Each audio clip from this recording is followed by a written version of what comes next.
Use parallel construction. When you're drawing up a list of things, concepts, or objects, or forming compound sentences with multiple clauses, maintain the same grammatical structure in all parts. If, for example, you start a list item with an action verb, start all the other items also with action verbs to ensure maximum comprehension and retention. A good example of a list. Before you embark on a trip, make sure you make a hotel reservation, take your pills, suspend paper delivery, and withdraw cash from bank. Make, take, suspend, withdraw are all verbs in imperative order mode. Thus, the construction is parallel. A bad example of a list follows.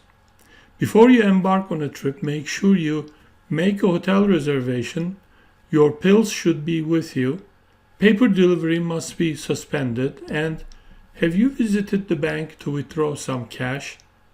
Items start with a verb, make, a personal pronoun, your, a noun, paper, and another verb. The construction is not parallel. Such a list is harder to follow and remember. How about a compound sentence with multiple clauses? A good rule is, in a compound sentence with multiple clauses, the clauses should be parallel in structure. Complicated sentences that do not have parallel clauses are usually hard to read and comprehend. There's usually something not quite right with them, even if you cannot always put a finger on it. Here's an example from this is a news agency story. France's defeated socialists called for an end to post-election violence Tuesday after anti-Sarkozy protesters took to the streets for a second night, leaving cars burned and store windows smashed in Paris, as well as unrest elsewhere. Now, leaving cars burned and store windows smashed is a clause that describes what was left behind in Paris by the protesters after they took it to the streets. But the conjunctive clause that follows it, as well as unrest everywhere, sounds kind of off because it violates the parallel construction principle. A true construction of that phrase would read, as well as leaving unrest elsewhere.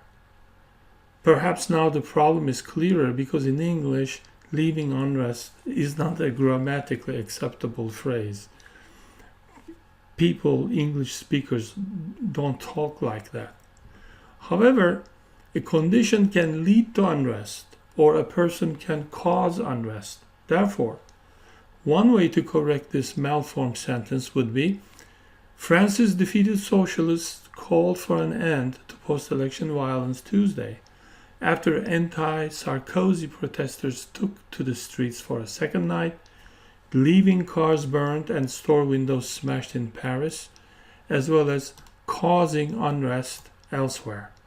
This new sentence reads better and is easier to understand. Other examples. If you want good grades, you must be punctual, an adjective, study hard, imperative clause, and what can be more important than focusing on your future, interrogative clause, asking a question. Much better in parallel construction. If you want good grades, you must be punctual, an adjective, industrious, again an adjective, and future-oriented, a compound adjective. All adjectives. Here's a list. This investment will make you financially independent. You can live in Hawaii. How about earning 30% a year? Totally unparalleled construction. Much better. This investment will make you financially independent, enable you to settle in Hawaii, possibly yield 30% a year. All the options start with a verb or a verb phrase. So So parallel construction.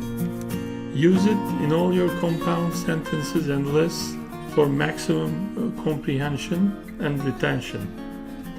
Take good care, and I'll see you in the next video.